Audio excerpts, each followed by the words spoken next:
to this webinar. Good morning and welcome everyone. Welcome to this webinar put together by the Chartered Institute of Directors. My name is Mary Olushoga and I'm the founder of the AWP Network. I'm very excited to be here and to serve as the anchor for this event. I would like to introduce the hosts of this event, Otuba Adetunji Oyebanji. Welcome, sir. Good morning. Good morning. I would also like to introduce the Director General, Dr. Taiwo Nola Salausa. Welcome, sir. Good morning. Good morning. I would also like to introduce Dr. Felix, who's our program host. Is Dr. Felix with us?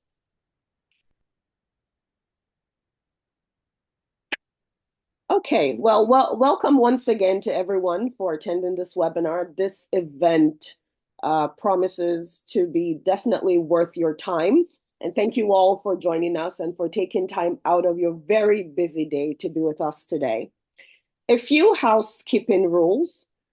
Please keep yourself on mute. Put your questions in the question box. And at the end of our panel session, we will definitely take questions. Once again, my name is Mary Olusoga, and I'm very glad to be here.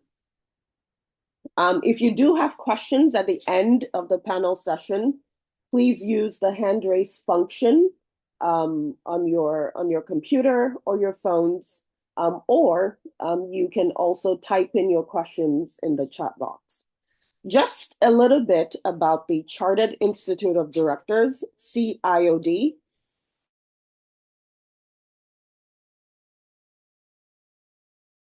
And ethical leadership for directors in the public and private sector.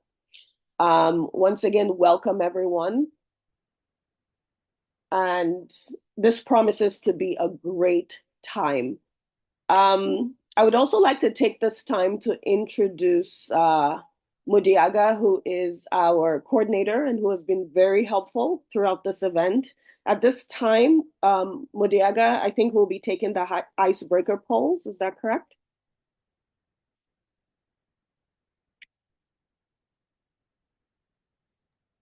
Yes, ma'am. The poll will be live now. Okay.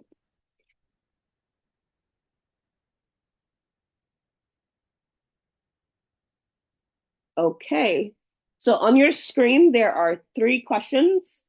The first one is, which area best describes your primary interest in the energy and power sector?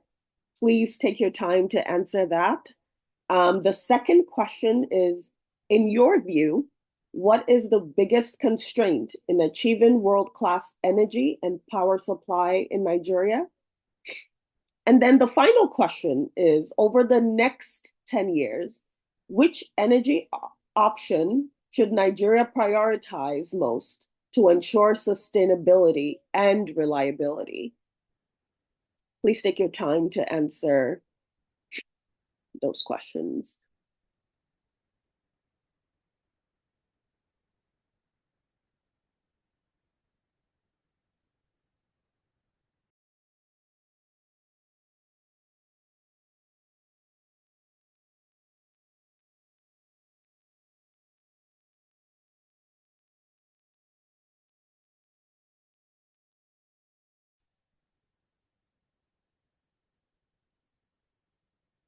Those are 3 very, very engaging questions.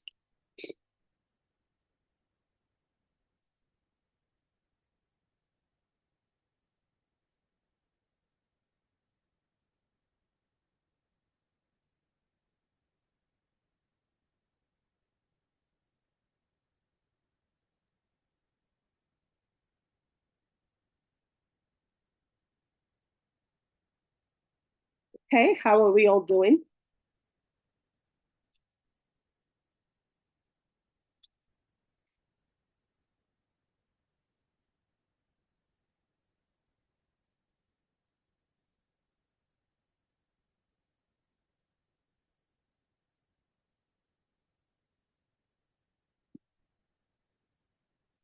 Oh, someone says I cannot see the questions. Okay, can we all see the questions? Okay. So, all right. So in terms of the question which asks, which area best describes your primary interest in the energy and power sector? And at 35%, we have corporate governance and board leadership. At 30%, we have renewable energy, energy independence, and sustainability. At 17%, we have energy policy and regulation. At 13%, we have finance, investment, and infrastructure. And at 4%, we have power generation, transmission, and distribution.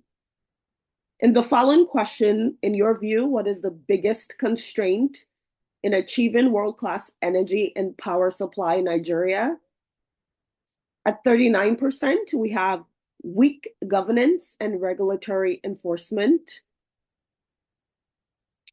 At 22%, we have policy inconsistency and political interference. Oh, that's interesting. At 17%, we have inadequate financing and investment. At 13%, we have skills and institutional capacity gaps. And at 9%, we have infrastructure and grid limitations. And with the final question, which says, over the next 10 years, that's looking at the future, which energy option should Nigeria prioritize most to ensure sustainability and reliability? At 48%, we have all sources equally guided by strong governance reforms. At 26%, we have solar and other renewable energy sources. At 22%, we have a hybrid of natural gas and renewables. And lastly, we have natural gas as a transition fuel. And I think a lot of this responses certainly will go in line with the conversation that we have going on today. Once again, if you are just joining us, welcome, and thank you for joining us for this event.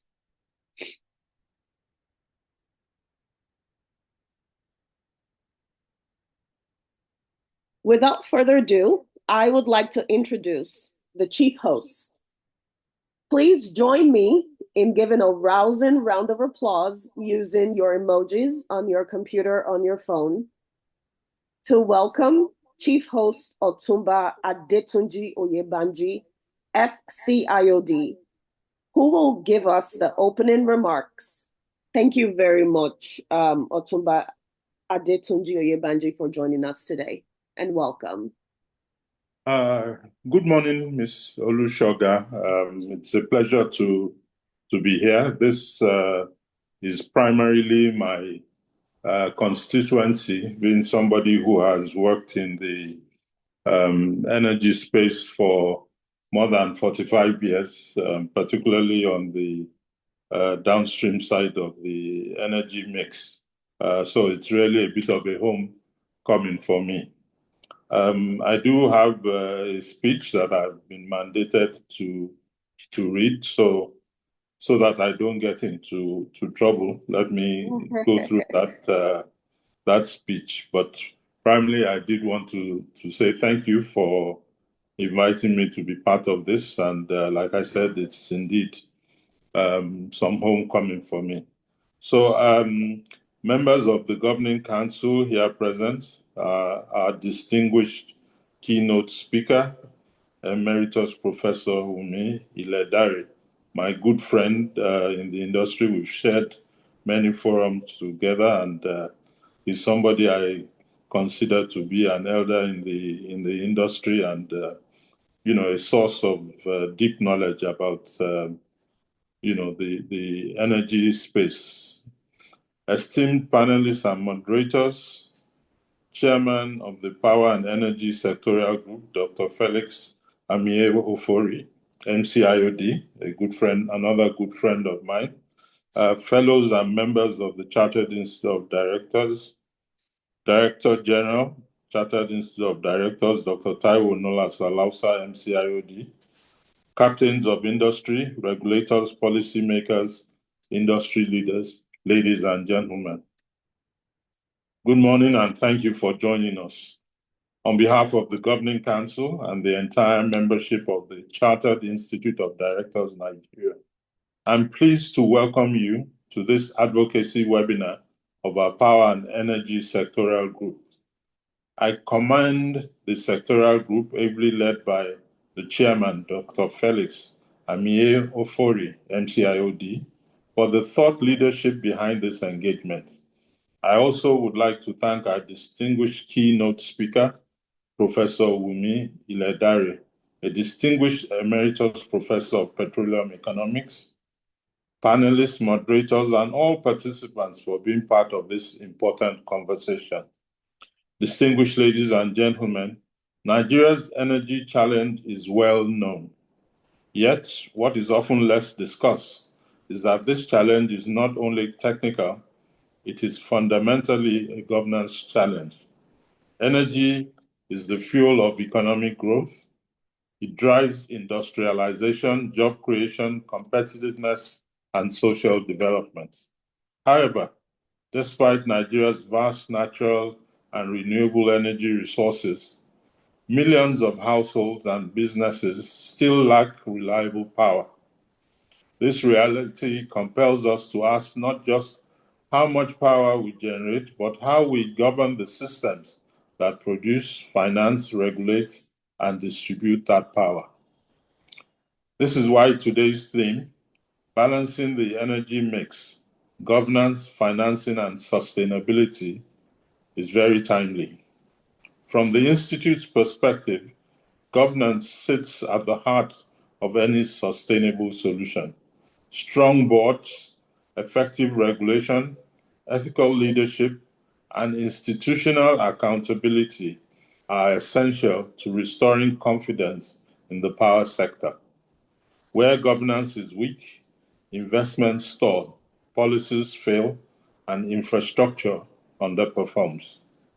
As directors, we understand that boards are responsible for setting strategy, managing risk, and ensuring long-term value creation.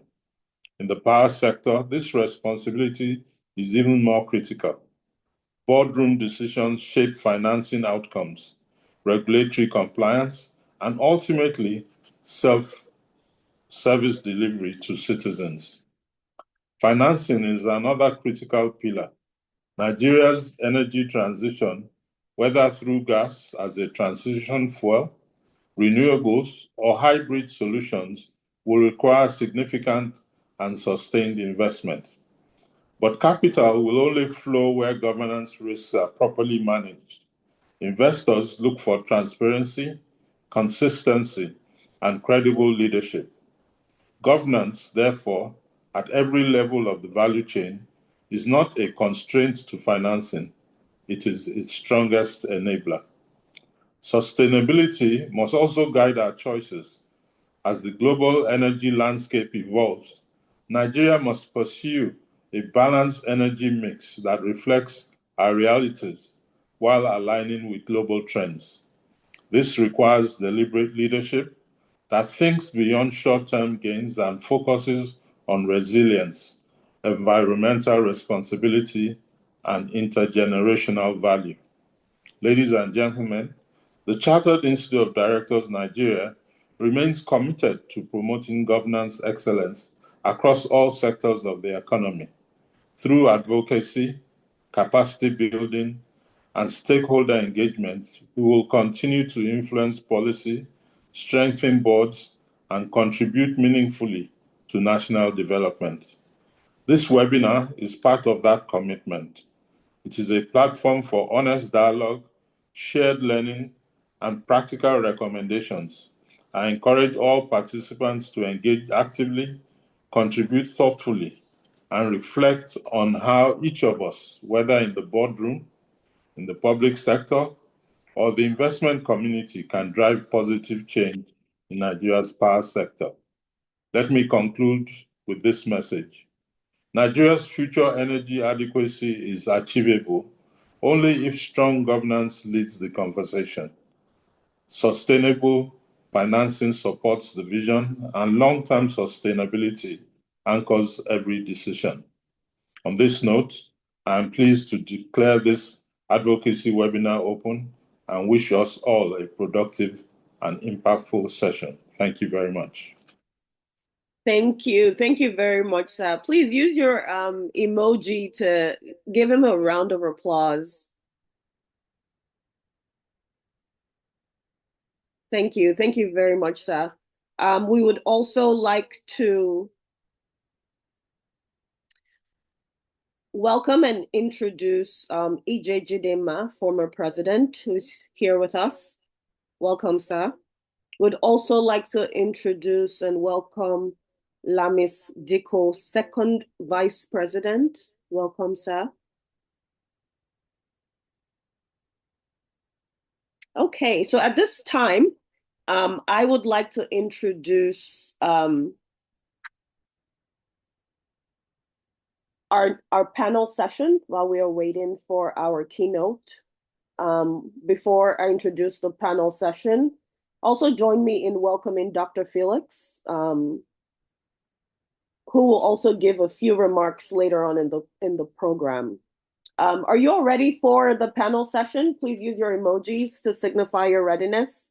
Please join me in welcoming the moderator for the panel session, Loretta Mabington. Thank you. Let me just introduce Loretta. Welcome, Loretta, and thank you so much for joining us. Loretta Mabington is managing owner of Villa Verdante LLC, a real estate holding company and a private equity investor. Loretta is also a seasoned attorney, entrepreneur, investor, genius locator, and arbitrator. Ms. Mabington has spent over 30 years in the energy industry as a lawyer, strategist, and trusted advisor to management. She is skilled in ADR, alternative dispute resolution, strategic planning, real estate investing, energy, risk management, business transactions, regulatory, and renewable energy. Ms. Mabington graduated from the University of Ife and earned a master's degree from Harvard Law School. She was admitted to practice law in multiple jurisdictions. Ms. Mabington was also honored with the Athna Award for Wisdom, Courage, and Community. What a powerful bio. Welcome, Loretta, and over to you. Thank you. Thank you very much. So we are going slightly out of order here.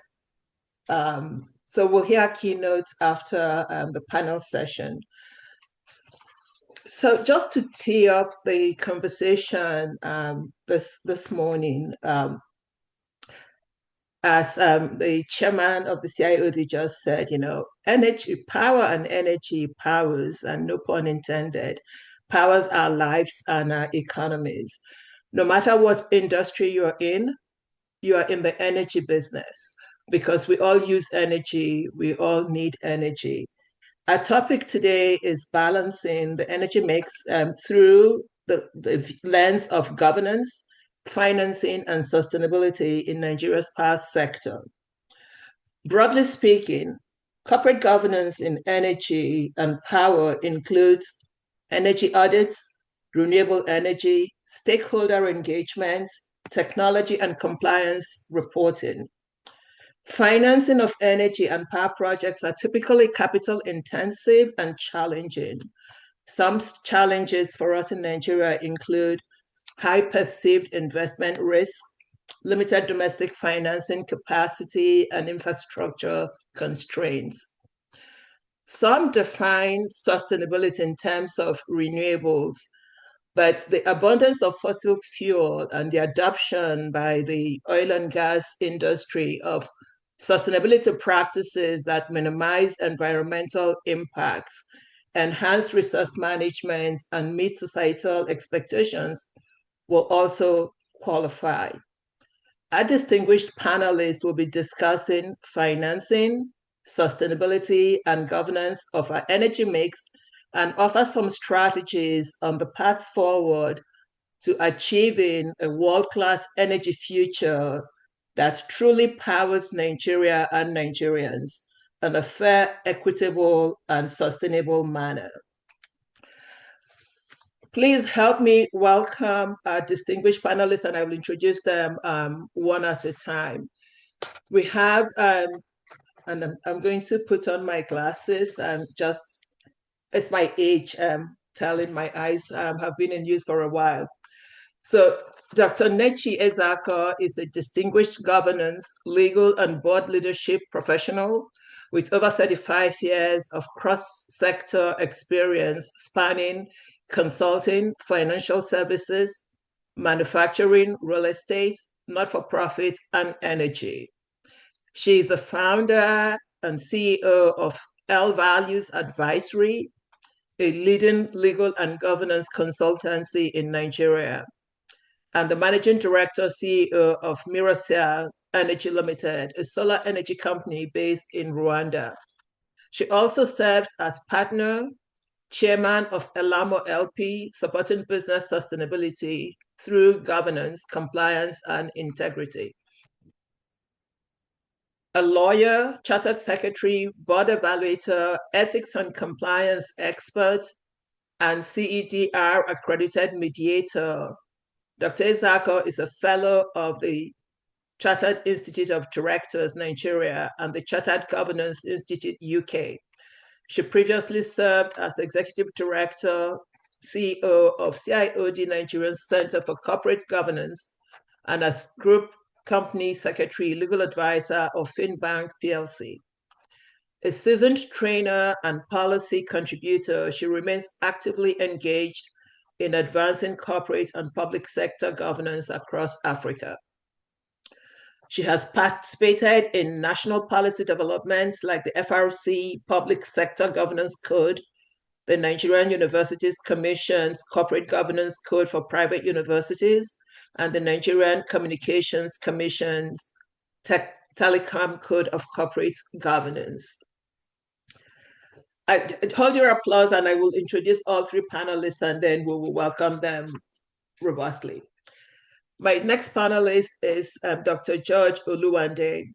George is a managing consultant at Abyssal Consultants Limited, a provider of technical and managerial services in the power sector. Prior to this, he was the chief executive officer of Sahara Power Group, the holding power division of the Sahara Group. There are three operating companies within SPG, namely Egbin Power PLC, the largest thermal plant in West Africa, Ikeja Electric, the largest disco in Nigeria, and First Independent Power Limited. He has also served as a special technical advisor to a former federal minister of power in Nigeria. Before this, he worked for the Central Electricity Generating Board, UK, and successor companies, National Power, RWE, and Power, in various technical and managerial roles, including the provision of consultancy services to third-party utilities across the world. Recently, he has been a senior expert on power plants for the EU Technical Assistance Facility to the government of Lebanon. He has been directly involved in over 16 gigawatt of power projects globally. George is a chartered engineer and fellow of the Institute of Engineering and Technology. George had over 20 years of professional experience in the UK power sector. George holds a BSc in Electrical Engineering from the University of Lagos, an MSc in Systems and Control, a PhD in Adaptive Control from the University of Manchester Institute of Science and Technology, and an MBA from the Open University, United Kingdom. He's a member of the Engineering College of the UK Engineering and Physical Science Research Council. Our final panelist, but not the least, is Dr. Segun Adaju. Dr. Daji is the founder and chief energizing officer, Consistent Energy Limited, a company that provides affordable, reliable, and clean energy services to residential households, SMEs, and rural communities in Nigeria. He has over 3 decades work experience spanning commercial, retail, and microfinance banking, energy consultancy, and project management. Chego has also provided expert and consulting services to several organizations cutting across public, private, and development agencies, including the World Bank, AFDB, REA, UNDP, SE for All, ECREEE, Bank of Industry, Development Bank of Nigeria, USAID, DFID, FCDO, European Union, GIS, and many others. He supported Lagos State Ministry of Energy and Mineral Resources to set up the decentralized renewable energy desk funded by AFDB and supported the Development Bank of Nigeria to develop the green finance strategy, amongst many other assignments. Dr. Adachi is the pioneer president, Renewable Energy Association of Nigeria, interim coordinator, West Africa Renewable Energy Alliance, and currently the chairman of the West African Working Group, GOGLA. Please raise your thumbs up for this distinguished panel who is guaranteed to thrill you today with their experience, their wisdom, and their guidance. The panel, we're going to proceed on a Q&A basis, like the anchor said earlier. Please jot down your questions or put them in the Q&A as we go along. We've allocated time. For, do I say hand up? Yes, Loretta, sorry to interrupt. Professor Iledari is on the line in case you didn't realize. Or was it a deliberate decision to do the panel before the keynote speaker? No, I think we're just trying to avoid a dead time. So haven't introduced the panel. We can hold the panel and hear the keynote speaker and then come back to the panel. Thank you. All right.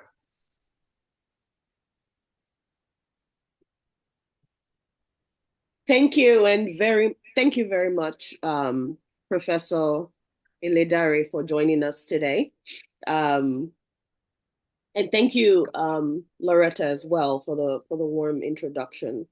So I'm going to introduce Professor to everyone, so we are all aware of the powerhouse who has joined us this morning, who will be giving his presentation. So Professor Omowumi Iledare is our keynote speaker for today's event, and he is an internationally recognized professor of petroleum economics and a leading authority on energy policy, fiscal reform, and petroleum industry governance. With over 4 years of experience, he has played a significant role in shaping Nigeria's energy landscape and contributing to global energy economics discourse. Professor Iledare currently serves as principal facilitator of FUPRE Energy Business School and executive director of the Emmanuel Egboga Foundation for Petroleum and Energy Industry Economics and Policy Advocacy. He serves as the GNPC Professional Chair in Cape Coast and Professor Emeritus at the Center for Energy Studies, Louisiana State University, LSU, in the United States of America. He's also the principal facilitator at the FUPRE Energy Business School. He's a technical advisor to Nigeria's National Assembly on the Petroleum Industry Act, PIA. Professor Iledare has held leadership roles as the president of the IAEE, USAEE, and NAEE. He is the recipient of the IAEE Outstanding Contribution Award and the NAEE Lifetime Achievement Award. and remains a respected commentator on global markets. Please join me using your thumbs up button or your different emojis to welcome Professor Iledare. Welcome, sir. Over to you.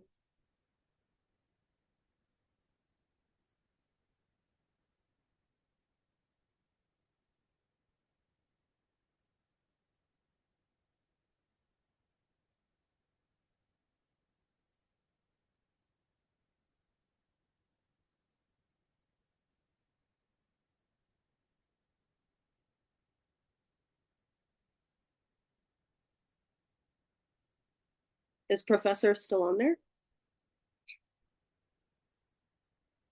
Okay, looks like we may have perhaps lost him.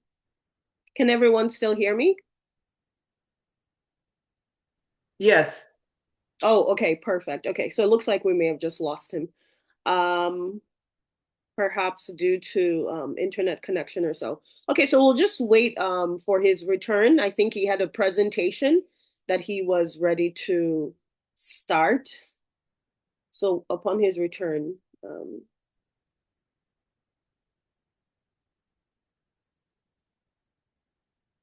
once again, if you are just joining us, welcome and thank you so much for joining the CIoD webinar on energy and the conversation about power. We're very excited that you're all here. And what a great way to start the new year to really have this conversation about a very important issue in Nigeria. Okay, so while we're waiting for Professor Iledare. Good morning. I'm really sorry that Okay. I don't know if you can see my slide. We can see you, but we cannot see your slides. So maybe if are you able to share your slides? Yes, Okay. I think I am. I'm really sorry, and I think I will just kick off of the. Oh no, I don't think I can share my slide again. Okay. Yeah, I don't think I can. Do you see the share button on your end? Because we saw it earlier before you logged off. We were able to see your slides. So Yes, but right now I only have three buttons. I don't see the share slide there. I'm really sorry about that. it's okay. They have to make me a host again. Okay, yeah. So we've just made you the But co-host. but meanwhile, if it is not possible, I can just go ahead and make my just instead of I can make my presentation, and so that we don't waste time. I can just read the Professor, speech. Professor, we just made you a co-host. So are you able to give sharing your slide another shot? No, I can't. Okay, I've seen it now. Thank you. Okay. Okay. Yeah. Apologize for this. Let me look for the slide again and then share it. Okay. Sounds good. Thank you Okay. once again for joining us. Okay. So I hope you can see it now. Yes, we are. Okay. Yes, we can see Let it. me We see put a it picture of on. you. Yeah. Let me. Okay. Sounds good.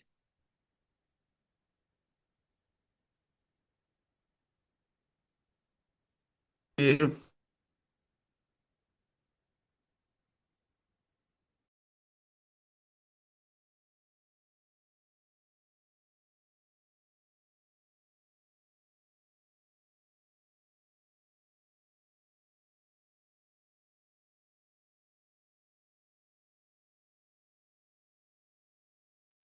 Hello, Prof, you're okay. can you hear Yeah, me? you were mute. We can hear you now. Okay. Thank you. Let me just go ahead and make this presentation because I know you have quite a lot to talk about.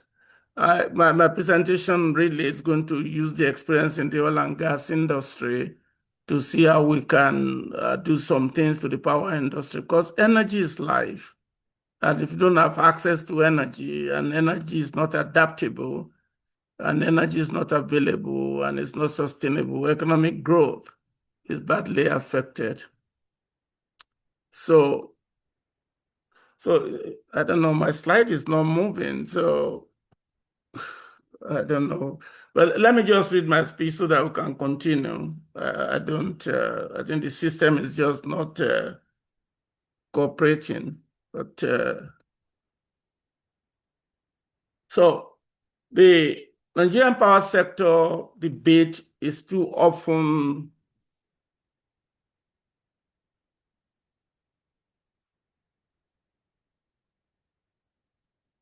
the Nigerian power sector debate is too often reduced to a contest of technology, gas versus renewables, thermal versus clean energy, drawing on lessons from the oil and gas. This presentation argues that the real determinants of success lie in governance, financing, discipline, and institutional clarity. So a pragmatic approach to balancing gas to power and renewable to power anchored on affordability, reliability, and energy equity is essential for sustainable reform. Discussions, well, I don't know, is someone controlling my presentation there? Loretta? That is correct. I think the center is trying to help your Okay, yeah, presentation. if they can do that, that's fine. Yes, and maybe perhaps you can just let them know next slide so they know when you're done with the slides. Okay. All right, sounds good, sir. Okay. So basically, if we go to the next slide, I can't see what they are presenting. Maybe I can go out of my presentation and then use their own. Really apologize for this technology bridge, but okay, maybe that would be the best way for us to do it. Let him just control it, and then I will.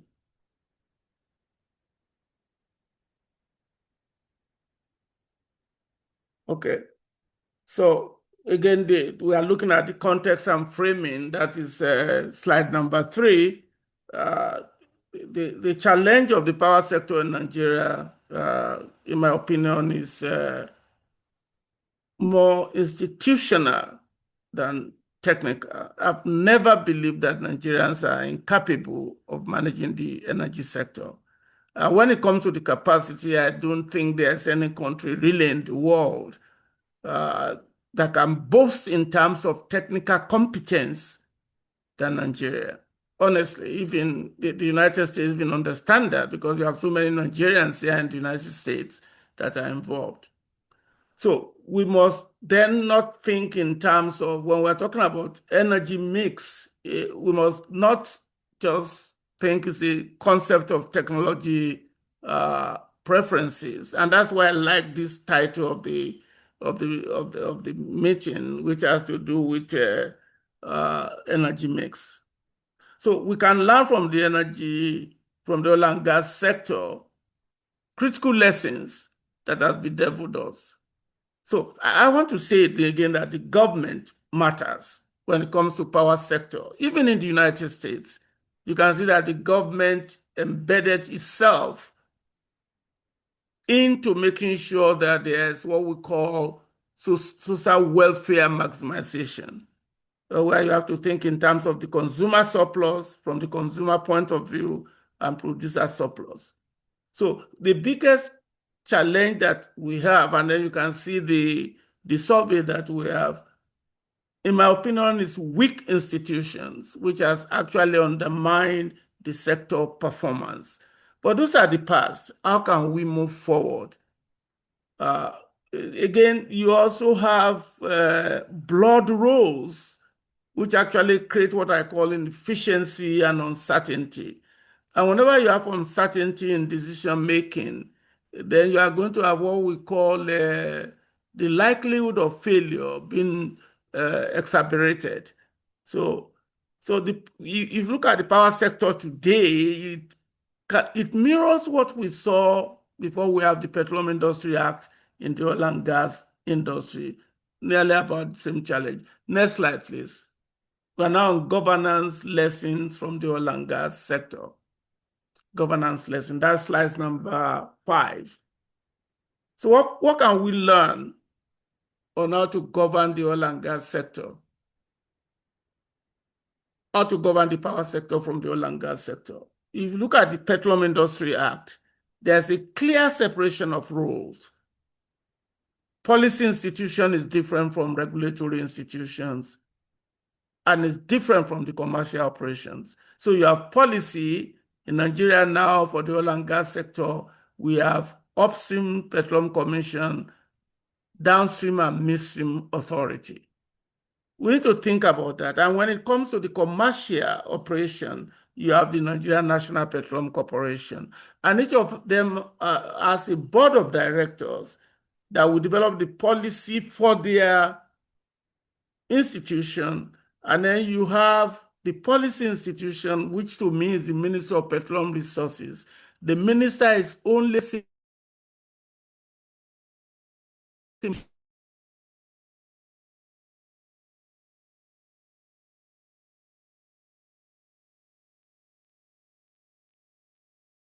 I think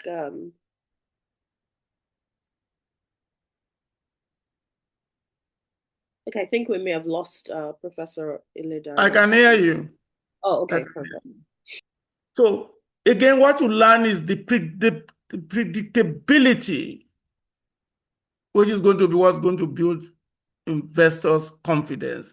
The power sector in Nigeria remains unpredictable. And we need to find a way to bring that predictability there, even as we move into the mix of energy resources. And finally, we allow institutions to be politicized, and that has a lot of impact on the ability for the industry to move. Let's move to the next slide, please.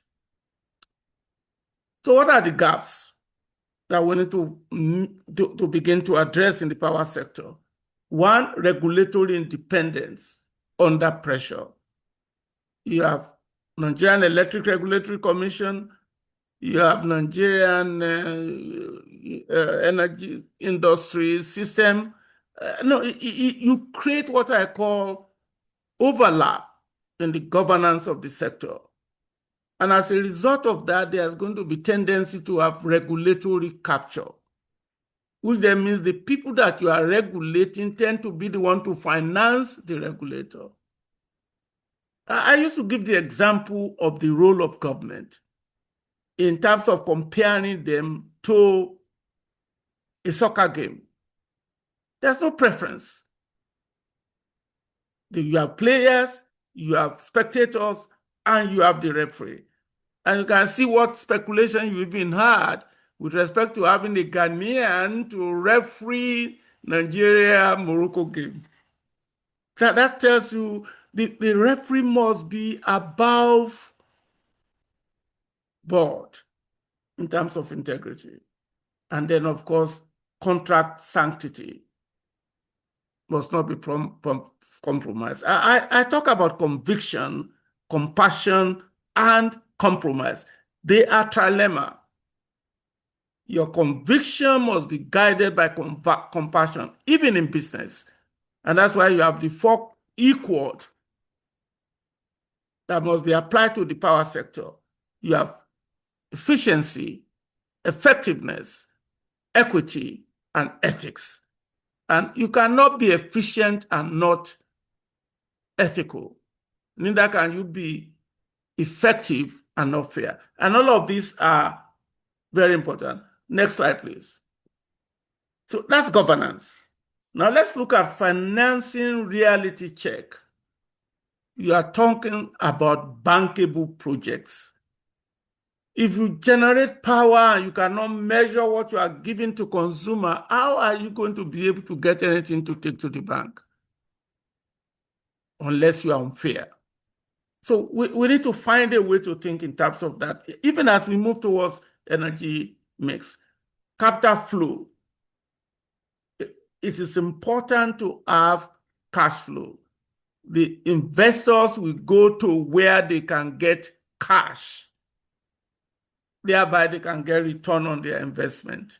So it is important to distinguish between capital flows, cash flow and ambition. It is not about announcement economics. I've seen so many ministers in Nigeria promising heaven and earth, and yet we are not up to 10,000 megawatts of electricity. This is not announcement economics. This is performance economics. So the binding constraint in the power sector in Nigeria is liquidity. And so we need to put that in perspective. What are the constraints? Next slide, please. Again, I mentioned to you about the concept of consumer surplus and producer surplus. Your tariff is not reflective of the cost. And if you don't look at that, investment to power sector will not be, it's not going to flow. And then, of course, you have lack of public education. How can you collect revenue if you don't have meters? And then, of course, foreign exchange exposure and the opacity of subsidy. These are some of the constraints in the power sector. Next slide, please. So what can we learn from the oil and gas sector? Even as we look at balancing the energy mix. One, people should not look at subsidy as a pricing tool. Subsidy is a fiscal tool. Somebody has to pay for what you are buying. It's either you, taxpayer, or under recovery. Subsidy is not a negative thing. Some of the problem you have with the petroleum subsidy is the fraud that is attached to it. Listen, my education is subsidized. That's why I was compelled to come back to Nigeria, in all honesty. I never paid for education from primary school to the university. Somebody else paid for it. So don't look at subsidy from a negative word. It is similar to a tax incentive. The only thing you have to work on when you subsidize is who are you subsidizing? Nobody's going to tell me that the power sector is not subsidized. I think I'm paying for some people that are using air conditioner and not paying because I'm paying high price in my neighborhood in Abuja. So subsidy is not a pricing tool. Don't misapply it in the power sector. And then risk must be allocated to those who can manage it. And we made a mistake when we get people who do not understand the energy sector to participate in that business more or less as a way to make millionaires without giving service. And then, of course, capital will not come where risk is unrewarded. Capital flows to where the reward is commensurate to the risk. Next slide, please. So what is the view in the boardroom? And you guys are board members, directors. You must come to terms that energy systems are portfolios and they have to be managed. They have to be managed well. And then diversification of your primary sources to generate energy is a way to manage risk. And that's why you need a board of directors. Members of your board of directors must understand portfolio system management. They do not need to technically apply it by themselves, but they must know it. And that's when they need competent workforce to advise the boards that you have. Is it the NLC or is it the industry supply group, or is it even the Ministry of Power?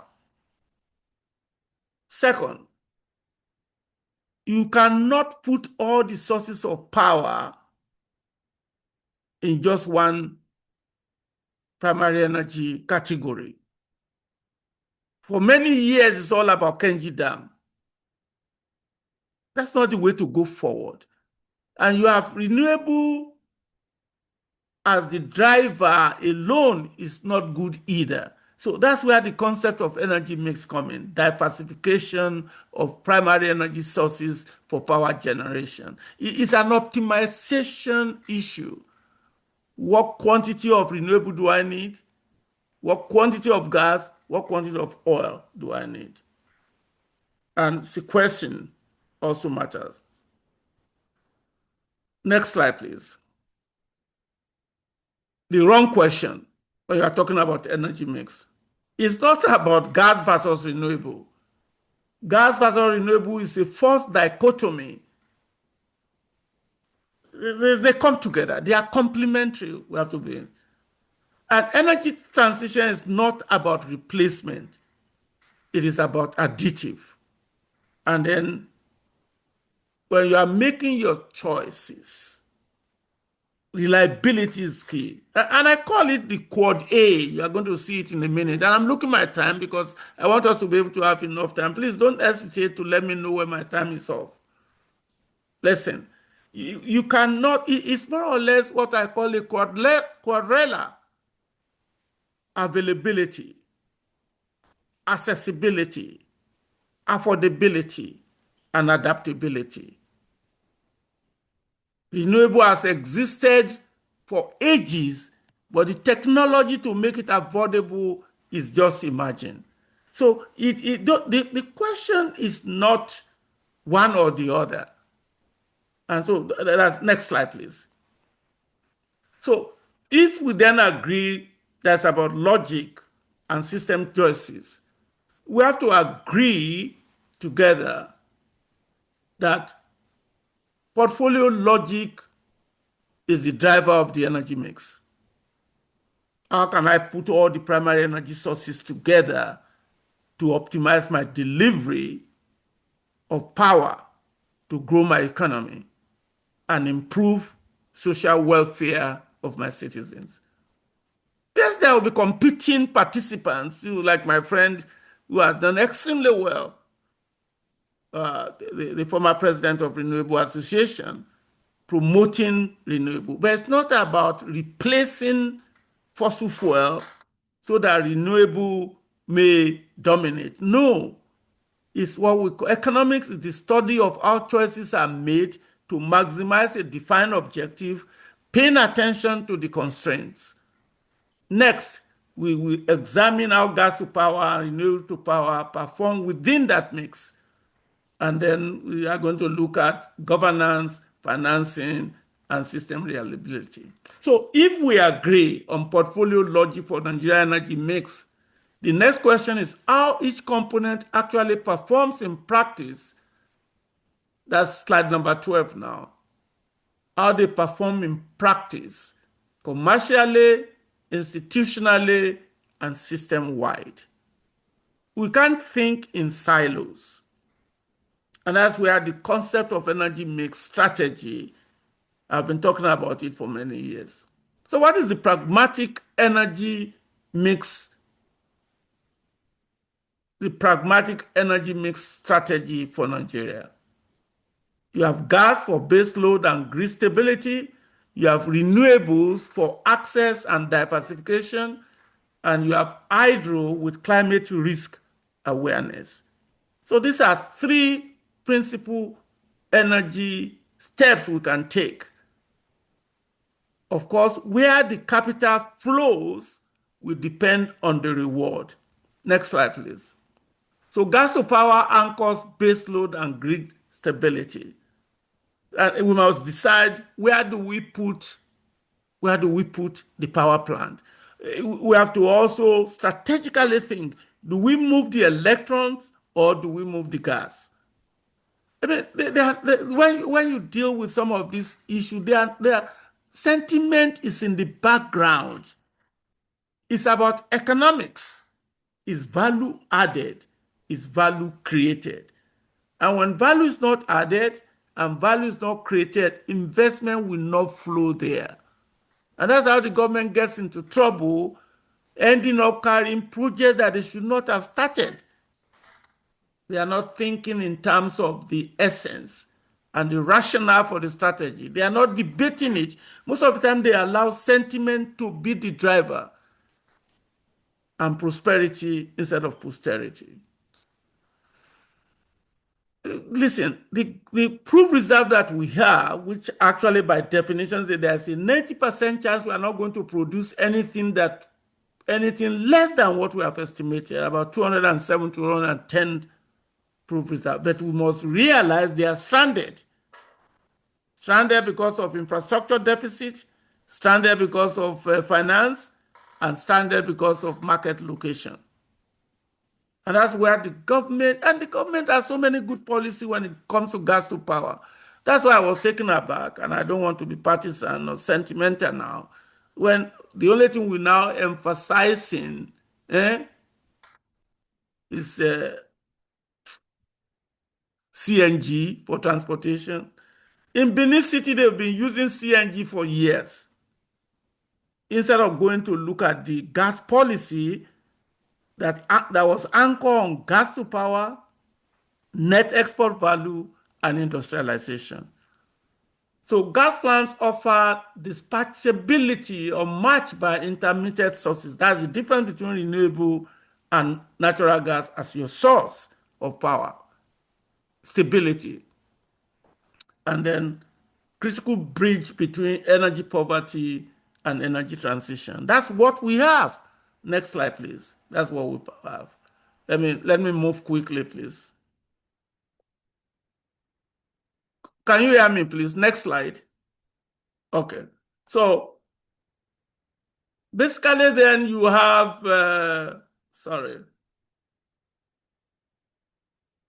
financing and bankability. This is where pricing becomes important. Pricing becomes important. Cost-reflective power tariffs. It's scary, very scary. And this is where now I've been thinking, even here in the United States, that's why you have what they call the Public Utility Commission, where for a particular government, making sure their community have light is key to them. And they look at the ability and affordability and begin to think about how easy, what can we do to make sure that our people have power so that can have a way to generate economic output. And at times, they may be able to think in terms of subsidy, not in a negative sense, that is well targeted. Credit worthiness is important. And we must understand, and I think I told my friends in the generating company a while ago, that vertical integration is not bad. You can see what Dangote is doing now with respect to getting this product to the consumer, by realizing that the midstream component is complex and difficult, is participating without necessarily breaking the rule. The power sector must think in terms of that when it comes to creditworthiness. And the ability to pay is equally important. See, there's nothing wrong in what we call price discrimination. It's not illegal.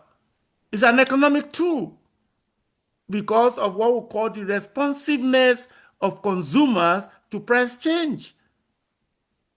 But it must not be without theoretical basis, like what you have in Nigeria now, what they call Band A, Band B, Band C. It's ridiculous, in my opinion.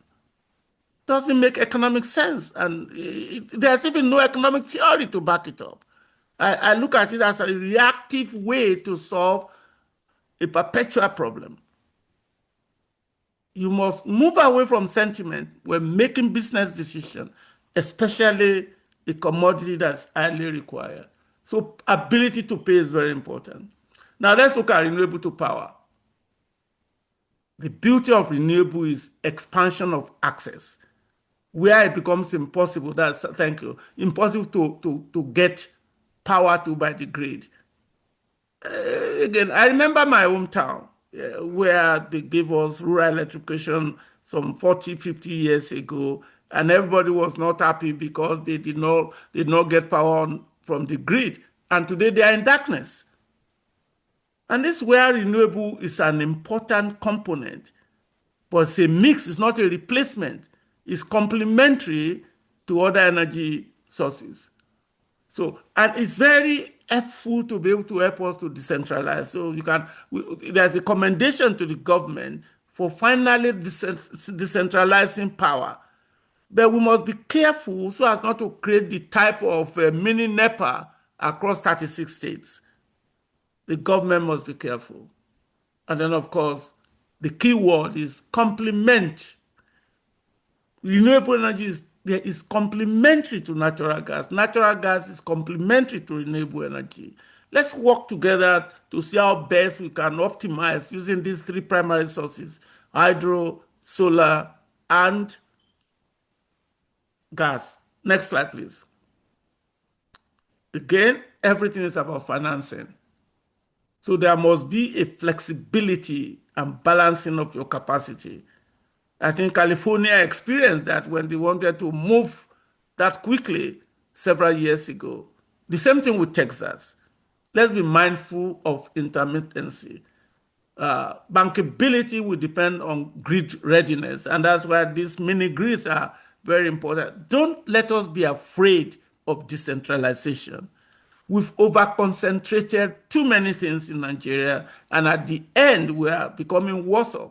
I was arguing with some of my friends a few days ago, or discussing with them with respect to China. You won't believe it. In the 1990s, actually, I have an opinion paper on that. Ghana, in the early 80s, China and Nigeria, they are on the same pedestal. In fact, we have potential to move faster, but for governance. So we need to make sure that we are strategic, proactive, and not just reacting. What are the role then, when you look at strategic, renewables to power strategic role in Nigeria? Look at what the access, I think I mentioned that. That's next slide. Gas to power, financing, and bankability. I'm pressing wrong button, apology. I'm just waking up here. So the key word as I round up is sustainability. We must redefine it.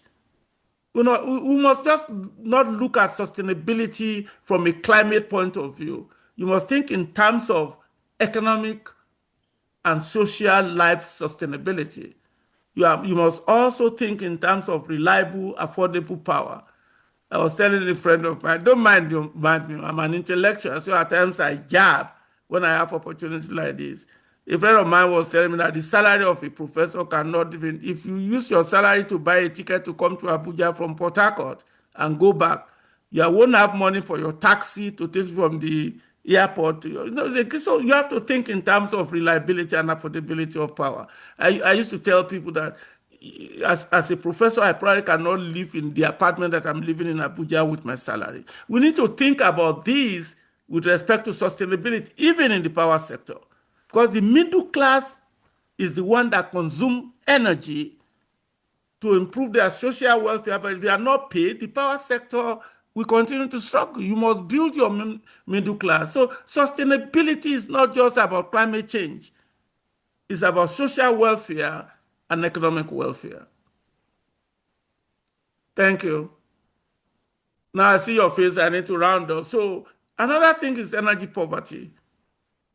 So you can look at this sustainability from 4 lenses: affordability, availability, adaptability, and applicability. And what I mean by adaptability is the ability for your people to be able to buy the technology that they will need to use energy and grow energy.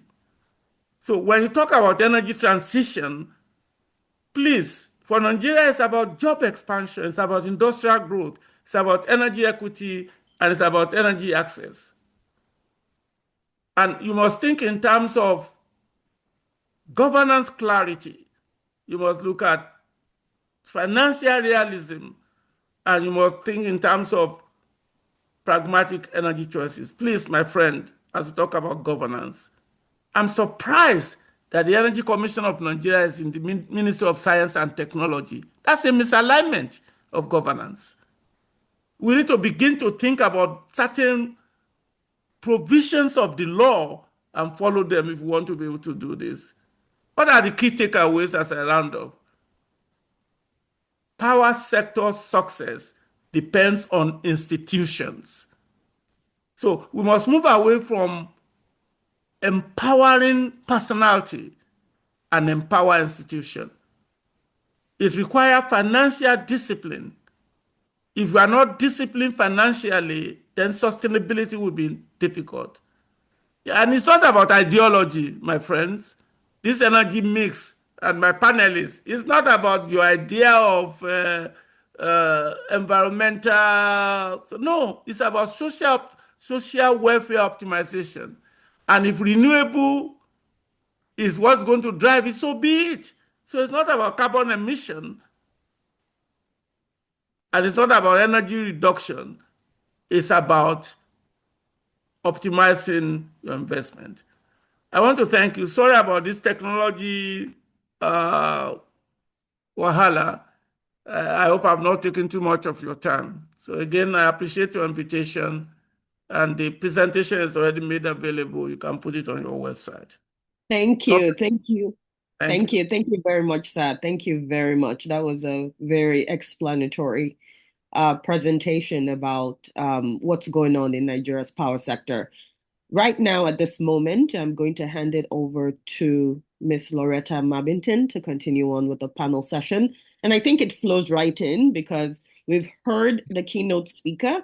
We're able to hopefully take notes. Please do not forget to type in your questions in the Q&A. We'll be addressing all the questions at the end. And thank you all for the thumbs up and the claps and the emojis for our keynote speaker. Thank you very much, sir. Please do not forget to type in your questions. We'll be taking all the questions at the end of the panel session. Over to you, Loretta. Thank you very much, Mary, and thanks, Prof. Very informative presentation. And my panelists have already been introduced. So Nechi, Shegu, and George, hope we're ready to go. And just keying off what Prof said about energy transition not being a replacement. We'd like to pose this first question to Nechi, and other panelists are welcome to weigh in. And I can't see her yet. I don't know what. Okay. All right. Fantastic. So, Nechi, with gas dominating generation, what regulatory incentives could realistically scale renewables while securing gas supply chains plagued by governance risk? What other factors can influence the future of solar and other renewables in Nigeria?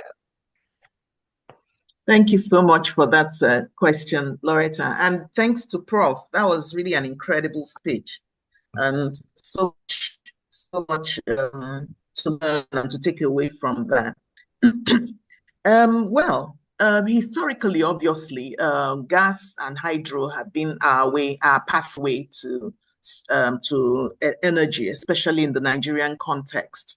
Okay, but over time, the renewables have been coming up very strong. Many countries, not just in Africa, but across the world, are going very much in the direction of the renewables for various reasons.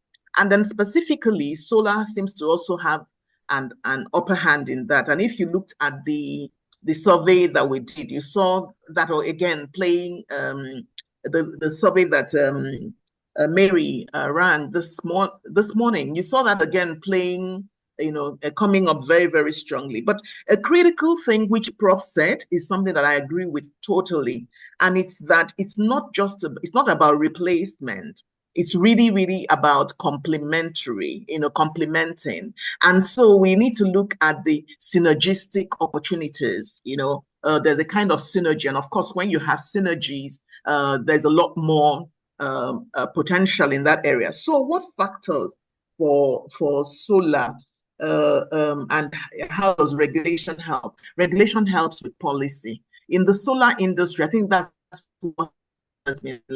If you look at the issue of solar in terms of access, in terms of availability, you find that everywhere you are, wherever you are, on your roof, right on top of you in the sky, this is available to you. So really, there's a potential to reach a lot more people in a shorter time if the kind of investments that have been made into transporting or transporting gas from one location to the other is made in channeling solar to the more number of people, I think that we can get a lot of access. So policy is crucial, but policy has to deal with not just the issue of even the availability, but also the issue of the implementation. So we have a lot of people, they are installers and they're installing, but there are no standards. So there's need for standardization, there's need for capability development, as not just capacity. Oh, I have some panels, I can put them up, but really in terms of even the quality of batteries. I'll give an example with batteries. Battery is a very key example because batteries are is the kind of the pain point, if you like, in the solar system. If we're going to use solar at night, obviously the sun is not shining at night, so you need some storage capacity to be there. So you find that lithium ion technology has actually the capacity to last, if you have a good lithium ion battery, it can last 10 years, 15 years, 20 years, but a lot of people, and even in Rwanda, where I live and run a solar energy company, you find that the experience has been such that, because of the poor quality of batteries that are dumped on Africa, Nigeria and the rest of Africa has become a dumping ground, again, because of the lack of standardization, the lack of proper policy, proper regulation in this area. Maybe because Nigeria, we've not really been as intentional, in the area of solar as we have been in hydro, in gas, and all that. So really, there's a need for that intentionality to get the system, the renewable sector, to be much more standardized, even in terms of training, the kind of people, what qualification or what experience you need to be an installer, and all that. And of course, what kind of materials, what kind of equipment you can install. It's a huge expense upfront for individuals to invest in solar for themselves. So if you have a situation where it's a bit more social, to use the word that Prof used, if it's done at a more national level, that cost can be reduced significantly because many more communities can share the resources, and of course the costs will be reduced. There's so much, and there's very time. You didn't exactly tell me how much time I had, so I'm trying to rush through a lot of thoughts at the same time. But really, the key things are the standardization, the policy, the capability development, and of course the having a way forward, and then being open to emerging, having a kind of hybrid between gas and solar, having a hybrid role, as a matter of fact, and the government investing in solar and the other renewables in the same way that it invested in the grid system. The grid system is actually it's becoming obsolete, but the solar system offers the opportunity for a wider number of people to come into the electric energy space. Thank you. Thanks, Nechi. I appreciate that. Well, we have tried to pack a lot into this discussion. Each element of our discussion could be a whole seminar on itself, on its own. And we'll try and come back to the energy mix, but we want to make sure that we touch on financing and sustainability so that participants get something from all of the areas that we are talking about. So in that respect, George Oshego, do you have anything to add on the on the energy mix question, or should we go and go to financing and investment? Yes, Okay. okay. I think the key thing is what the keynote speaker said, which is that complementary is the key word here. You know, we cannot do without each other in terms of gas and renewables. The key thing for me is that if you look at the renewable sector, one of the things that I think needs to be done is that we need to increase the size of the project in terms of ambition. To me, all these half megawatt, 100 kilowatt projects are not the way to go. We need to be able to scale them up. And once you start scaling them up, then the next thing that you then look to me is that what does the government encourage? There should be possibilities going forward. I think it's actually in the act that there should be a volume of maybe sustainable energy that the distribution companies should be supplying. So this is back to governance, where if that is being enforced or being encouraged, that might also stimulate, the growth in terms of bigger solar farms, not the sort of tiny ones we have. We also shouldn't also forget that the gas side, we still need a lot of investment. The gas infrastructure is weak. If you look at the sort of need in terms of the power plants, is one of the areas that inhibits their sort of available capacity being utilized. So I would say, again, if we can have more investment on the gas side in terms of the infrastructure, in terms of the exploration, maybe we might have a chance. Okay. Thanks, Judge. Shaggy, do you want to add anything to that? Yes, very quickly. Thank you so much. And Prof, once again, thank you very much for that presentation.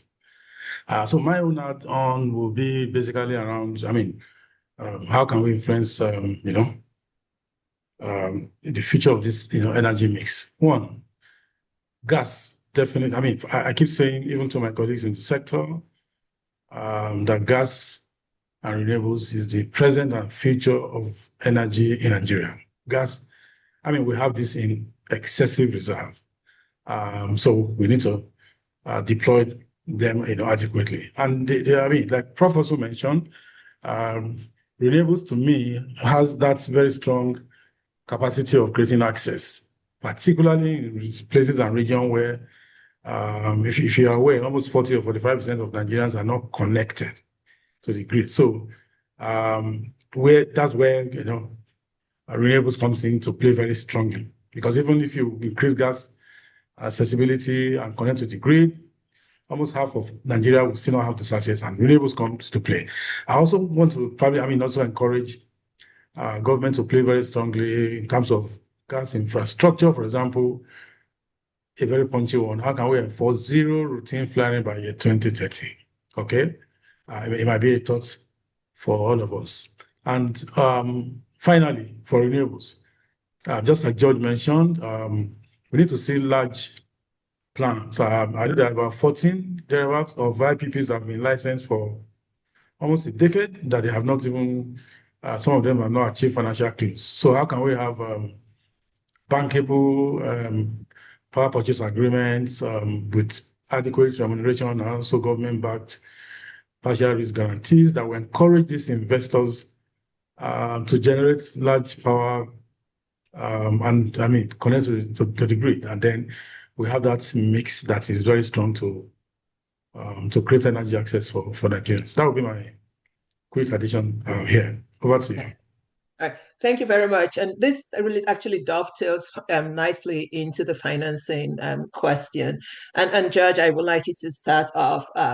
How can Nigeria attract patient capital despite politicized regulators and corporate governance lapses in utilities post-privatization? Thank you for that. I think one of the things that, again, I liked in the keynote address is that finance is very important to the sustainability of energy. one thing that I always start by postulating to colleagues and everybody is that when you look at Nigeria, there is no need to do market research. The need is there. It is blindingly obvious to all of us that we need more energy. We need more power. The question that I always feel is missing is that why, when you can see that market, you can see the huge need.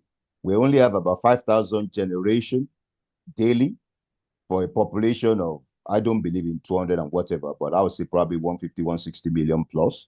So, you sort of say it is there. But the question is this: why aren't the big utilities, the Duke Powers, the Tractor Bell, the GDF Suez, why aren't they coming to Nigeria when we can all see this market? And once you look at it that way, you then realize that it is because there's uncertainty in the market. There are still so many unknowns. It is not a stable market, And when you look at it, I agree that we do need to decentralize, but we need to decentralize in a way that does not inhibit. Scale matters. I mean, there is nobody, the big powers of this world are not going to come and build a 50 megawatt power plant. They're not going to come and be interested in a 100 megawatt investment, for them. So we need to make sure that what we've set up is one that allows and encourages this sort of players to come. So finance, to me, means that we need to have stability, as Prof said, and we also need to have reliable data. One of the things that, again, I'm always having to say to people is that you see, they say the headline says 13,000 megawatts of capacity. Nonsense. Of that 13,000, there's probably about 3,000 that is dead. Is not there. So why do we do so? So having reliable data, having data that people can work with, and also knowing that there are enforceable contracts. To me, this thing, it's almost money. I think Prof said it, capital. If the money is there and people can work out the risk and they're sure they can recoup their investment, you don't need to beat anybody to the door. They will come knocking. So we need to make sure that the environment is right, the system is stable, and that the policies are supportive, not discriminatory, and that the regulatory certainty is also known. Because for now, I would say that because of the way that the Electricity Act is, we are not in a stable climate yet, because each state is going to have to decide on what they want to do. We've seen some of the fracas in Enugu and all of that. So which means that people are going to say, let's wait, let's see how this plays out. But ultimately, I think we need stability, we need enforcement of laws and regulations, and we need sincerity. Okay? Thanks, Judge. And Shego, if you want to follow up, and if you can sort of address the issue of why we keep looking outside for capital and why we are not looking at capital independence from the West. Yeah, also, thank you very much. I also belong to the school of thought that says the capital that we actually need to platform this sector and achieve development is in country. Let me start an example. There's various reports about the billions of dollars that Nigerians spend to power themselves yearly. It runs to averagely between 10, 15 billion to 20 billion US dollars per annum. So it's just a very quick, smart business model that switch this funding to payment of, for example, the band A's and the rest. And it's when you have cost reflective tariff, and Prof mentioned this, capital flows towards returns. And if there are other areas we can even look at locally includes, pension funds, for example. I don't see any reason why there can't be regulatory permission for pensions fund to hold infrastructure risk in Nigeria. Why can't we invest the bulk of this in infrastructure in Nigeria. And also, our financial institutions also, if you combine portfolio of these banks, is also huge an opportunity to fund the sector locally. They provide, naira-denominated loans with long-term funding, which foreign capital most time might not be able to provide. You're worried about exchange rate fluctuations when you take a foreign a loan. And in terms of the African Energy Bank, if I quickly talk about it as part of the solution, yes, this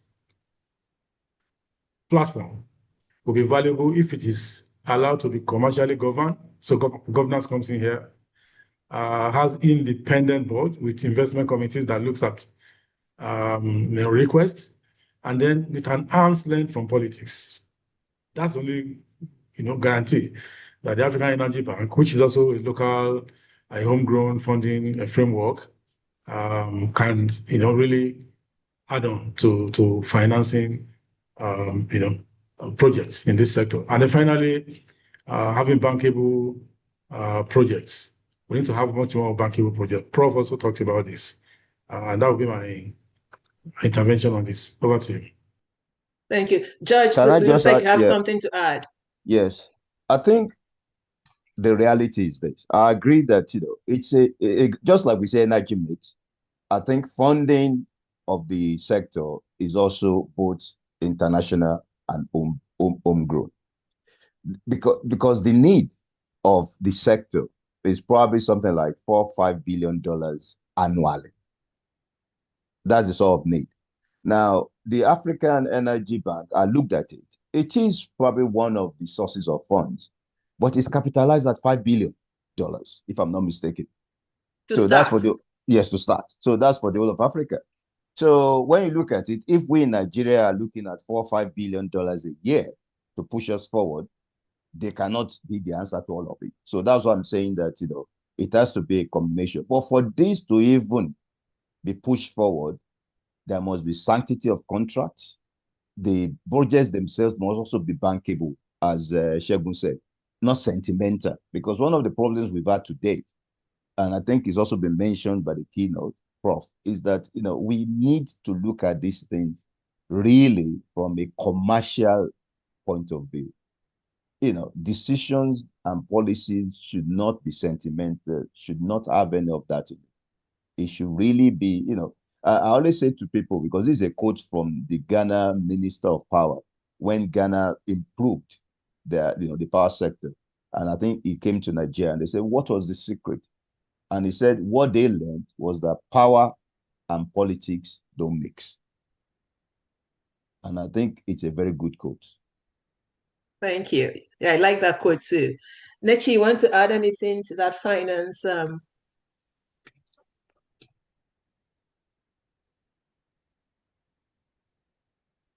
You're mute. Yeah, muted. Thank you. Thank you for the reminder. Finance is a very interesting concept because finance depends a lot on trust. Trust is crucial for finance, and if trust is missing, it's a huge issue. So how can trust be gotten? Trust starts with having proper governance in place, reliable systems that are consistent, that are dependable, that people can know that if something happens like this or fails to happen like this, this is the way out. Another thing that encourages that to be achieved is a clear dispute resolution mechanism or system, in the country or in the environment, in the jurisdiction, wherever we're looking at, or whatever context we're looking at. And that is crucial even to sustainability. If I can depend on the fact that if we have a clear agreement, that I can look to the courts to back it, or I can go to ADR and, there's an ADR system that is reliable, that will back it up, it will be easier for finance to flow in. And even this finance, I agree with George that it's a mix. It can be international, and it can be local. In fact, it can be a mixture of both international and local. And in either way, wherever it's coming from, it's going to need to be assured that these funds will do what they're intended to do, that contracts will be respected, and that if they're not respected, there is a way out, or there is a dependable system that will ensure that I get a solution to that. So governance is crucial. Governance is crucial. Again, I liked what the speaker said, a prof said about sustainability, not being just from an environmental angle, but also being social in nature. You know, you have to look at the social dimension to sustainability as well as economic dimension. I totally agree with that. And that also aligns with this consistency I'm talking about. Thank you. Thank you. Prof, it looks like we're going to borrow your portfolio mix analogy for the finance world as well. So in our financing of energy infrastructure projects, it's not going to be one or the other, it's going to be a portfolio of financing sources. Segun, this next question, if you could take the lead on this, this is on our governance, and we're all members of the CIoD, and we are passionate about governance. So what board level interventions are needed for power sector companies to push energy diversification and policy reversals and overlapping amid policy reversals and overlapping federal and state mandates? Okay, thank you very much. From various conversations today, it's clear that the energy sector challenges is more institutional than, can I say, technology or the mix of it and thereabouts. So clearly, governance, it's very important, it's very critical to achieve both diversification and mandates. So one, the ownership of strategy at the board level for organizations is very important. And so my take will be that boards should adopt, for example, 10-year diversification roadmap with appropriate capex framework that covers gas efficiency, solar storage, and also even network expansion. So one of those key issues in Nigeria now is also the capacity to wheel whatever generation that has been done. I also want to look at the issue of risk and risk governance framework. That's at board level that also help. Issues like partial risk guarantee that Nigeria has always been asked to provide, particularly for huge projects, even at board level. So I mean, if you're, for example, developing a project, the risk matrix, risk framework should be clear, and then you're able to achieve your mandate. In terms of federal states coherence, I mean, and Prof also mentioned this very clearly. Some fears will be that, okay, are we also going to have 36 NEPAs, in quotes, across Nigeria? So there should be very strong coherence between federal and states, especially with provisions of the Electricity Act that ensures, there's collaboration and a seamless framework that will allow the likes of embedded generation rights, mapping of markets that are accessible and otherwise. A typical example, some of our members of the industry association had an initial issue where they already got licenses from NEC to develop mini grids on site, and then some states came up with their own electricity regulatory commission, and there were clashes. I mean, it's a very typical example that's a real market challenges we faced. And efforts to also work around the reduction in what we call ATC&C, average technical collection and commercial losses, that will enable this financial and liquidity provision for the markets. For me, it's more about governance and, like it's been mentioned, more of institutional than um, funding and all the rest. So that would just be my quick response over here. Thank you. Thank you, Shagun. Uh, Nechi, anything to add on this governance framework? And just so that you know, I will be rounding up our panel Q&A so that we can go to Q&A with the attendees. So anything to add on this governance framework, Nechi? Yes, so a governance has two dimensions. One is the structure and the other is the culture. Okay, it's about, and both must be in place, fully in place. So it starts with having the right systems in place, the right policies in place, the right structures to actually enforce the systems and policies that have been put in place. But also there's a soft side, which has to do with having the right culture. You know, that people have the attitudinal issues around governance and how how there's a buy-in. And that has to do a lot with education.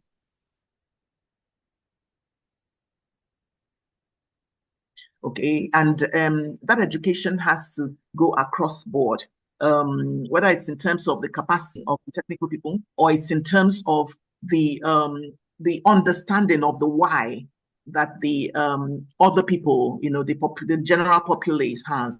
These things are key. But I'll just share a quick example or experience that I had in Rwanda. So moving into my home in Rwanda, I found that you know, when we talk about there was no issue of estimated billing and all this. These are things that affect trust. People say, "Oh, I didn't use 2 air conditioners. I didn't use one. This why is my bill this high and all that." But you know, the pay as you go system or the system whereby you actually have control over what you use and how much you want to spend is quite entrenched. So I found that I didn't need human interface to pay for my bills. I just, engaged the app. So technology is really, really used. You engage the app and you pay whatever amount you want to use, and then you use it the way you want to use it, and then you decide if you want it to run fast or you want it to take its time. You really have some control. You can plan, and then that builds some trust in the system, rather than a situation where that would have been good even in our own environment, because we started the prepaid meter system as well and all that. But then, and I'm glad Prof mentioned this about the band this and band that, and then I'm supposed to have being a band A system, which means I'm guaranteed a certain number of hours, but I don't get even half of that, but I'm still paying at the rate of someone who is supposed to get that number of hours. And that, again, affects the trust. So these governance issues, they have to be holistic in their emplacement, not just having the policies or the rules, but also having a culture of doing it right. Thank you. All right. Thanks, Nechi. Charge, I know you have some comments, but I'm going to ask you to hold them because that question actually comes up in one of the Q&A questions.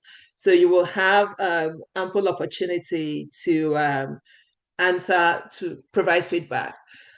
Thank you, panelists. Really appreciate your input. And Prof is going to join us in the Q&A session.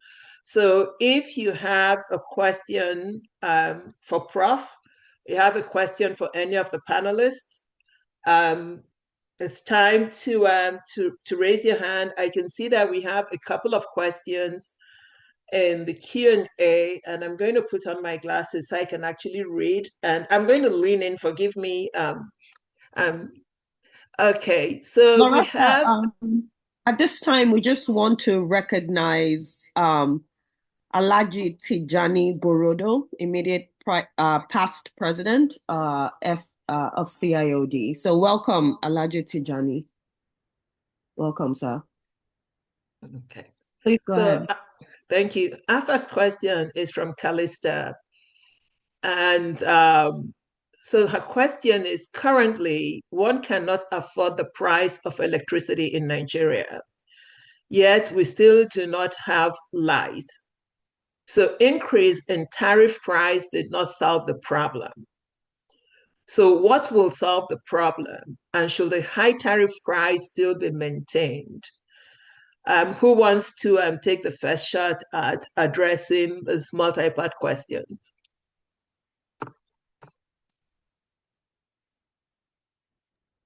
I can try. Judge? Yes, I can try.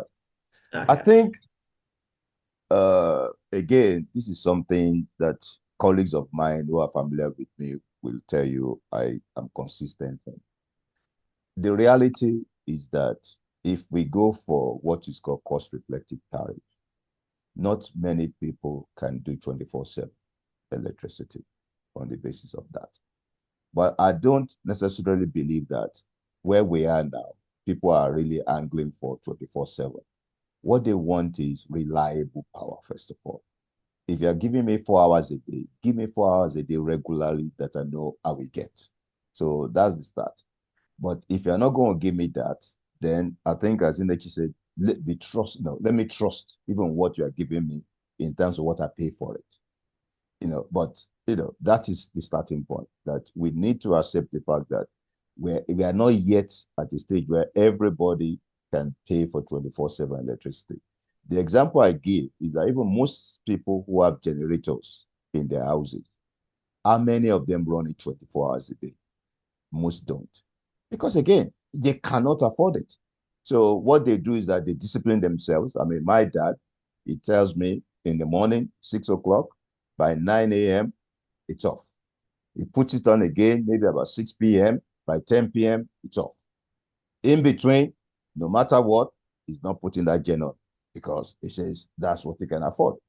So similarly, the way I look at this electricity for now is that not everybody, will be able to pay this 24/7 electricity commitment. But if we can even get to a stage where it is reliable and people can have confidence that, okay, I know I will only get 4 hours or 5 hours a day, but it's reliable, people will welcome that as a starting point in terms of where we're going. It's a roadmap. I think Shebu said it, that, a board should have a roadmap. But I think the same thing, the government of the day, the policy holders, should give us a roadmap that sort of says, look, this is where we are. This is where we hope to get to. And this is what the journey means. That way, we can have buy-in from all stakeholders, especially the customers. Because if we go down that road, I think it also engenders confidence and trust and some sort of assurance in terms of what we think we are doing. So that's where I would say we start from. That we need to go down that route. Otherwise, what you get is a situation where there be. I think Prof also mentioned it again. I think I don't know what the term you use, where people, the government, everybody will just be announcing. I always tell people that as soon as a minister of power comes in, once I start hearing the utterances, I say, oh, this one don't fail again. If you pardon my broken English, because you can see that already they're not getting it. Once you don't get it, you'll say, oh, well, we need to wait for the next one. So, that's where I start from. Okay. Thanks, Judge. And Prof, it looks like you have some answers for these questions. I wouldn't call it answer, but I'll say I have an opinion. Yeah. I think we're underestimating Nigerians' ability, and that's why I always use the oil and gas sector. Okay. 2012 was when we were supposed to have done what we did in 2023, removing of subsidy officially, even though they're still subsidizing indirectly. Are people, don't you see availability? Did you remember the last time you queued to buy petrol? Don't you even see yourself not driving to where you are not supposed to drive to? That is part of the market. It's the market system. It is when you attempt to scuttle the market that you pay dearly for it. You may say you don't believe in it. The only reason why you don't have enough power in Nigeria is that you are doing what we call inappropriate government intervention. If you remove that, the market will adjust. On this level. Honestly, when the government is allowing the ADC to not evacuate power that is available, and they are doing estimated billing, which is supposed to be illegal, then we are going to be in the same quagmire for many years to come. I'm not kidding. Yeah. Listen, I mean, I don't know whether I should give that example here. Let me keep it. I have to spend money I did not intend to spend because I did not want my children coming to bury their grandmother to be in darkness. That is a misuse of fund that would have been used for something else. Nigeria will be able to pay for electricity if it's available because they would rather have electricity than being in darkness. I won't go through the story that I have to spend that much money because I went home in preparation for burial of my mother by choice, and I was in darkness, and I found myself becoming afraid at 75. So I had to quickly invest because darkness is not what you want to be. Again, Nigerians can pay. Just Yeah, but Prof, to Callista's question about the price, though, and if I draw on the example of the US, right? Electricity is actually considered a socialized commodity. It's actually some people define it as a human right, and that is why the ability to pay accounts for different tiers of customers. There is an element of socialization of such a necessary commodity that needs to happen because no matter how desperately somebody in my village may need electricity, they might not be able to afford it without some intervention. Can I just quickly Yes, make a comment? go ahead, Shegun.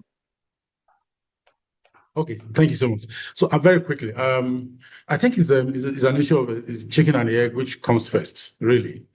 Let me share an experience of some of our project developers when mini grid started. Interestingly, many rural communities were willing to pay appropriate prices if they are assured of availability of power, and especially for productive activities. So, I mean, there are so many grids. If you hear the rate that they pay, you wonder, really, even in rural areas, because they connect it to productivity. For example, agro processing, and then they see their economy improve. For me, I think we probably also lost a very golden chance to prove that Nigerians can pay with the Bande scenario. So let me assume that I'm on band A and I'm guaranteed of 20, 22 hours every day, and I get it. Nigerians will pay. So the challenge is, why am I doing band A and yet I'm getting 4 hours? I mean, I saw a comment. It's deceptive, really. So if that has happened, and everybody who on band A for the last couple of months has gotten guaranteed 22 hours, everybody will be clamoring to be on band A. Okay. George, you're on mute if you were trying to. Okay, no, I said that's why I mentioned the fact that just like Inechi said that sometime back, trust matters. Because, if, I'm getting what I'm paying for, then I'll be happy to. And it will also expand the market. But the reality is that the market currently is just opaque, because these 20 hours, I don't know how it is determined because even though I don't live in Nigeria, when I do come to Nigeria and where I stay is a Bande area, and I see the lack of electricity, and I'm thinking, when is this bill going to come down? because it's not really justified. But trust is key. Okay. So I'm going to take the next question, and Judge, this question was directed to you. On financing, you agreed with Prof that sentiments should not override economic decisions. Could you please elaborate? Okay. The there are two or three things that I would a famous one, okay, that is out there for all of us Nigerians is the fact that we have a 300 megawatt generating plant, gas generating plant in Kaduna. Okay. That plant has been there, I think, completed probably 10 years ago. As far as I know, it does not generate 1 megawatt. That was a sentimental decision to locate that power plant there when there's no gas line, no gas to be delivered to that site. But, the government decided in their wisdom that there was a need for a gas power plant in Kaduna. So that's the sort of sentimental decisions we'll be making, which we shouldn't be making. We should be making, Prof said there is a debate we could have had, which is, do you want the electrons or do you want the gas to move? And again, it should be based on not sentiment, it should be based on commercial analysis that determines that what is best. So that's just an example of what I mean by the fact that decisions cannot be sentimental. Just before I finish, Ghana again. I went there some time back because Ghana had built a gas-fired plant near Accra. Then they discovered gas in the I don't know which region of Ghana now. So they decided that, look, it makes more sense to relocate this power plant from where it's just been finished to where the gas fields were. But because they didn't have enough money, they were looking for investors who were going to fund the movement of that power plant. But what went through my mind as part of one of the potential investors was that this could never happen in Nigeria. Can you imagine if we decide that this power plant that we put in maybe Kaduna, for example, we decide that no, it makes more sense to move it to maybe Akwa Ibom, or I'm not being political, I'm just also saying this sentiment. And the next thing, you can see the opera that will come, that they are stealing our power plant, rather than look at it, in the strict sense that it makes sense. So that's where I'm coming from. So I want to thank the panelists. We are out of time. We still have some questions, and we will get responses to those questions and send them to all attendees. My appreciation for your participation. I tell people that in the power and energy business, we are doing God's work. In the beginning, God said, let there be light. And now we are working to keep on the light. So let's all go out and do God's work. Thank you very much. And I've enjoyed my time with you. Thank Mary, you. back to you. Thank Thank you. you. Thank you. Thank you for your much, moderation as well. Very good. Thank you very much. Thank you very much. Thanks for that quote. Thank you. Thank you for such an amazing presentation, Loretta and all of the panelists. At this time, I would like to call on Dr. Felix for the call to action. Dr. Felix, over to you. Okay. Thank you. First, I wish to thank the president, the past president, and all council members and my committee sector members that have put this thing through. I also appreciate my prof, Wumi, for taking time to do with energy, oil, and gas. In what Prof presented, it's clear that those of us also who are branched in oil and gas and energy and power, we've seen significant improvement and shift in the oil and gas through the PIA. And so what comes to my mind immediately is that there is need for, table by table, check with the Electricity Act and the PIA model, because having just one omnibus commission to regulate, to manage everybody is quite enormous. And the thought actually came from that power seems not to be priority. Oil is priority in our national budget, in our national discourse.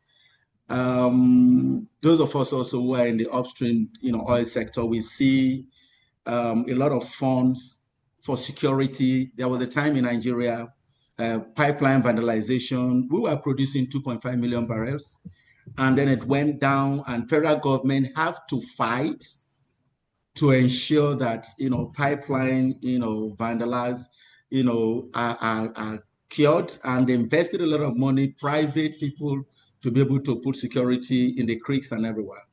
And power needs to be treated as a revenue source, because if we look at the pages, you see how much we lose annually for power outages, and how much is spent of grid power generators and all that.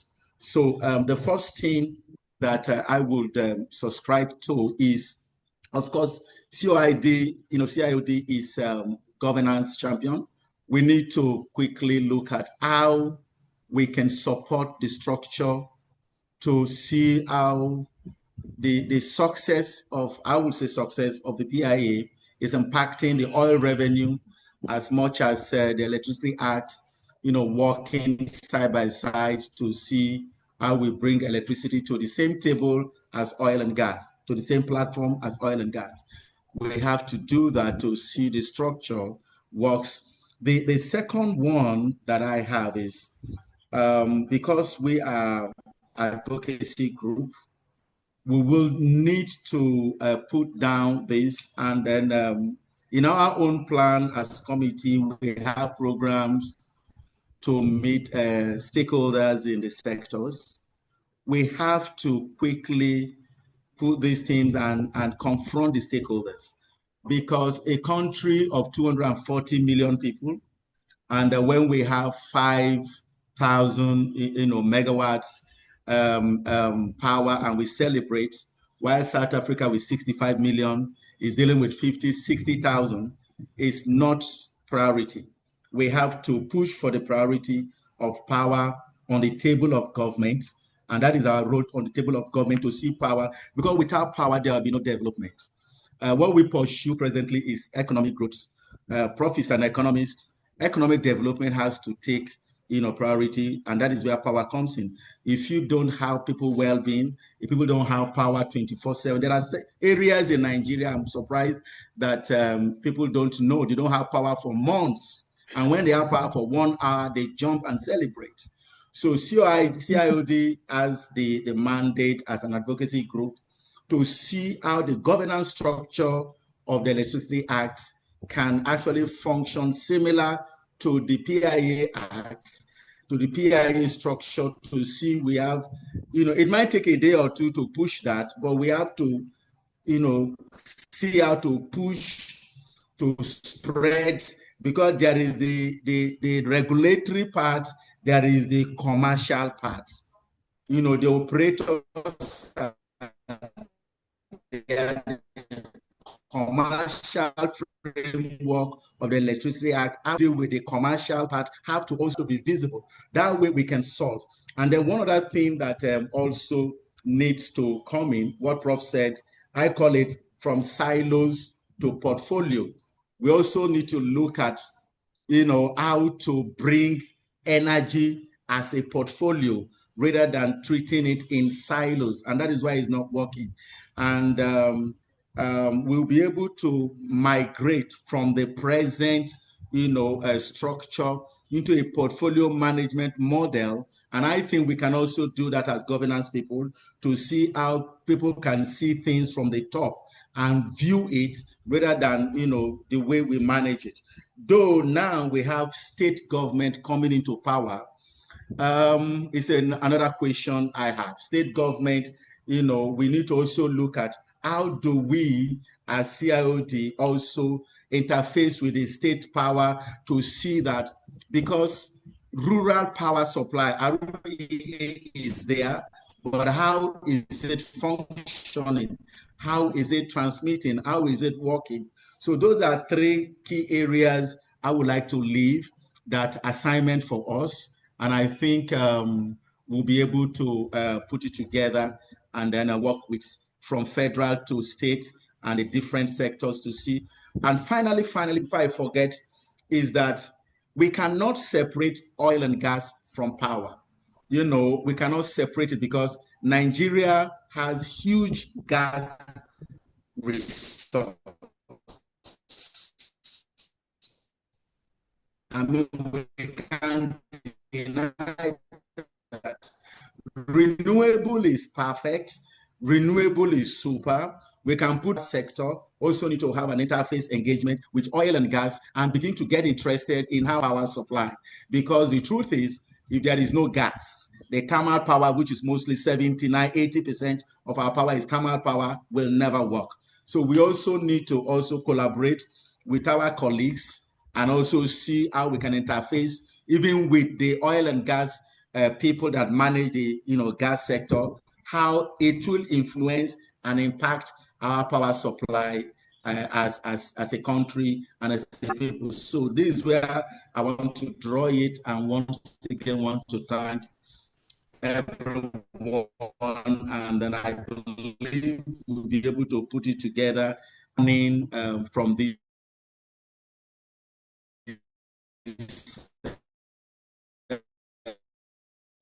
conference. Thank you so much, Mary and everyone.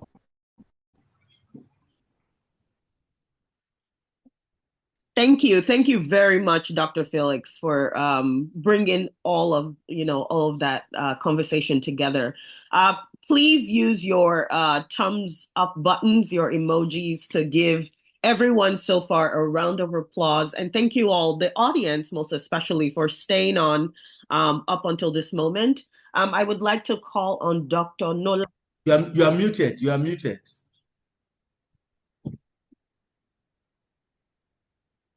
Can everyone hear me? I can hear you. Okay. I would like to call on Dr. Nolas Taiwo Alausa to come and give the vote of thanks. Oh, thank you. Thank you very much. Good afternoon, distinguished directors, participants,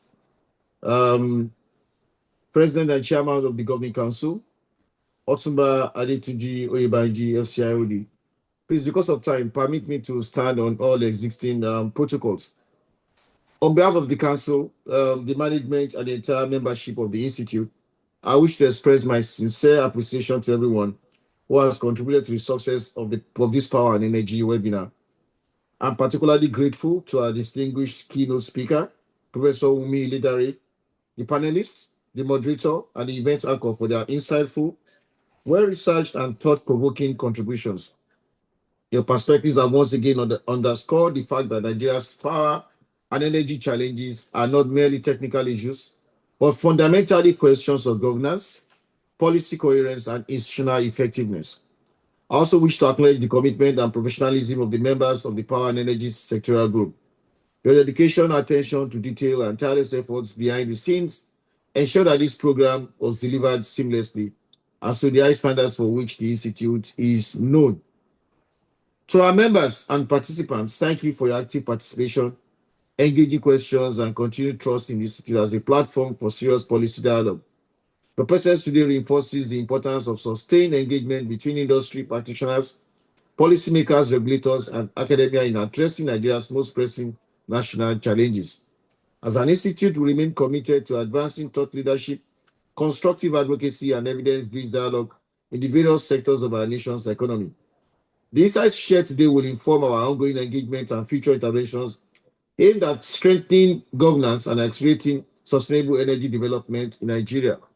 For example, on the call to action with regards to the advocacy on the energy, on which you also take an equal, serious, equal a portion in the nation's budget, just like the kind of attention the government is giving to security and as well to oil and gas. So we've taken that as a very important call to action, which we need to ensure that the government take cognizance of.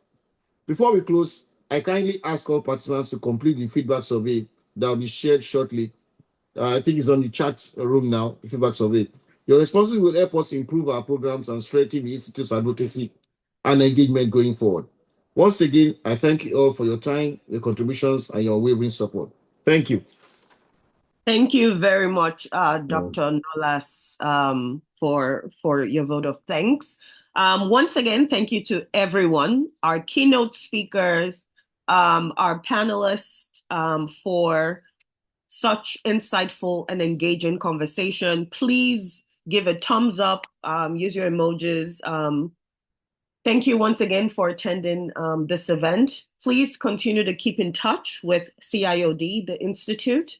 And if you want to help us with any of our advocacy programs, please know that you are welcome to join the conversation and to continue from there. Once again, do not forget to complete the feedback survey. It's very important that we hear from you about how we've done today. Thank you once again to everyone. Thank you for your patience. Thank you for your time, and have a wonderful day. What a great way to start the new year. Thank you and have a wonderful day. Bye-bye, everyone. Thank you so much. Bye-bye. Thank you, Prof, and everyone. And thank Mary, you thanks for the moderation. anchor. Yes, thanks for the anchoring. Yes. President, thank you for being here till the end. You're welcome. My pleasure.